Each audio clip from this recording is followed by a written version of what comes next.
te relever. Oh, reviens s'il te plaît par les compassions du Seigneur. Le Seigneur t'attend et c'est le temps d'être libéré. Alléluia, que notre Seigneur Jésus-Christ soit loué. Je remercie le Seigneur pour ce moment, pour cette occasion encore nouvelle de faire quelque chose de nouveau pour notre Dieu. C'est temps de rêver que vous suivez. Aujourd'hui, j'ai un invité, un compagnon de service, un enseignant de la parole de Dieu, un frère en Christ qui s'appelle Blaise Bonté-Morosa. Il va nous partager une parole que le Seigneur lui a mise sur le cœur. Alors que le Seigneur vous bénisse à travers ces paroles. Veuillez le suivre et que le Seigneur vous touche puissamment. Alléluia. Merci Arnaud de me donner la parole. Aujourd'hui, j'aimerais parler sur le vrai salut de Dieu. On va prendre un passage qui est en Hébreu, le livre d'Hébreu, chapitre 10, verset 38 et verset 39. Je veux lire. « Et mon juste vivra par la foi, mais s'il se retire, mon âme ne prend pas plaisir en lui. Nous ne sommes pas de ceux qui se retirent pour se perdre, mais de ceux qui ont la foi pour sauver leur âme. » Alléluia. Ici, dans ce passage, on voit très bien que la chose qui donne à ton âme d'être sauvée, c'est la foi. Marcher dans la foi. J'aimerais parler sur une chose. Vous savez, la foi, le salut, ça n'a rien à voir avec une confession que tu fais un jour et puis tu es sauvé et ça se termine.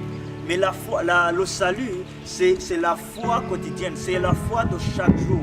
La Bible nous dit qu'on n'est pas de ceux qui se retirent pour se perdre, mais de ceux qui ont la foi pour sauver leur âme. Donc c'est la foi quotidienne, c'est la foi de chaque jour.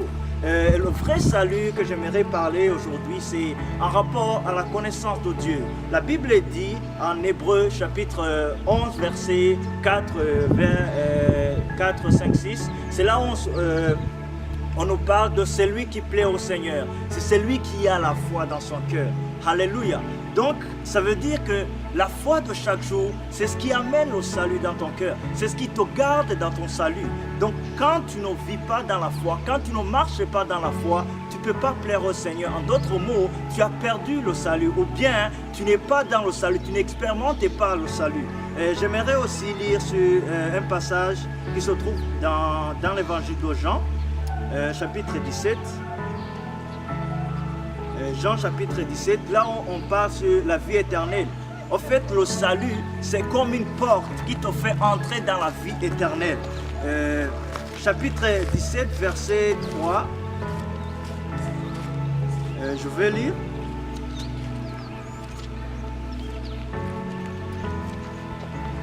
La parole de Dieu nous dit, au verset 3, Jean 17, verset 3, « Or, la vie éternelle, c'est qu'ils te connaissent, toi, le seul vrai Dieu, et celui que tu as envoyé, Jésus-Christ. Or, la vie éternelle, c'est qu'ils te connaissent, toi, le seul vrai Dieu, et celui que tu as envoyé, Jésus-Christ. » Donc, la vie éternelle, qu'on peut aussi symboliser comme le salut, parce que le salut, c'est ça, la vie éternelle. Celui qui a reçu le salut, c'est celui qui a reçu la vie éternelle. Alors, pour maintenir cette vie éternelle, pour garder la vie éternelle, parce que tu peux perdre cette vie éternelle, tu peux, tu peux perdre cette vie éternelle. Donc, pour garder le salut de Dieu, pour marcher dans le salut de Dieu, tu dois connaître ce Dieu, tu dois connaître Jésus-Christ, tu dois garder cette connaissance. Si tu ne gardes pas cette connaissance, si je ne garde pas cette connaissance, c'est-à-dire que je ne suis pas en train de vivre le salut, de vivre la vie éternelle. Et là, il n'y a aucune garantie d'aller au ciel, aucune garantie de vivre avec le Seigneur pour l'éternité. Alors, la seule garantie qui peut être ici, c'est la connaissance de Dieu, c'est la connaissance de Jésus-Christ. Tu dois suivre chaque jour la vie du Seigneur. Tu dois suivre le Seigneur, tu dois chercher le Seigneur. Tu dois toujours garder cette soif de chercher Dieu, de chercher Jésus-Christ, de connaître Jésus-Christ. On va lire aussi un autre verset qui se trouve dans 2 Corinthiens chapitre 5. 2 Corinthiens chapitre 5, là où on nous parle de 2 Corinthiens chapitre 5, au verset 16. Verset 16, je vais lire le verset 15, 2 Corinthiens chapitre 5, verset 15. Et qu'il est mort pour tous, afin que ceux qui vivent ne vivent plus pour eux-mêmes, mais pour celui qui est mort et ressuscité pour eux.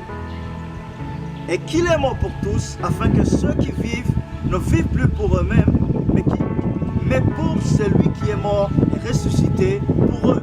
Donc, la vie du Seigneur, la vie chrétienne, c'est-à-dire une vie que tu mènes par cette connaissance, par ce contact permanent avec le Seigneur Jésus-Christ. Donc si tu perds le contact avec le Seigneur, tu perds contact avec le salut, tu perds contact avec la vie éternelle. Donc chaque jour, tu dois être conscient de cette chose. La vie chrétienne que tu as reçue en toi, la vie chrétienne que tu te dis, que je me dis, vivre chaque jour, ça n'a rien à voir avec ma vie personnelle, ça n'a rien à voir avec mon bien-être, mais c'est beaucoup plus ce qui est dans le cœur du Seigneur, c'est beaucoup plus ce que la vie du Seigneur, la vie dans le cœur de Dieu. On cherche la volonté de Dieu, on doit vivre par la volonté de Dieu. C'est ça le salut, le vrai salut de Dieu concerne à connaître la volonté du Seigneur, concerne à connaître le plan de Dieu, concerne à vivre dans les pas du Seigneur, à marcher, à suivre le chemin de l'éternel. C'est ça le vrai salut de Dieu, c'est ça la vie éternelle. La Bible nous dit dans Matthieu chapitre 6 verset 23,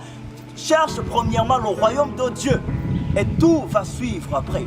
Alléluia. Donc c'est-à-dire que ce qui concerne beaucoup plus le cœur de Dieu, c'est qu'on reconnaisse que c'est lui qui importe beaucoup plus, que c'est lui qui vient en avant, que c'est lui la priorité de toutes choses dans notre vie, dans nos cœurs. Il doit toujours prendre la première place. C'est ça, vivre le vrai salut du Seigneur. Alléluia.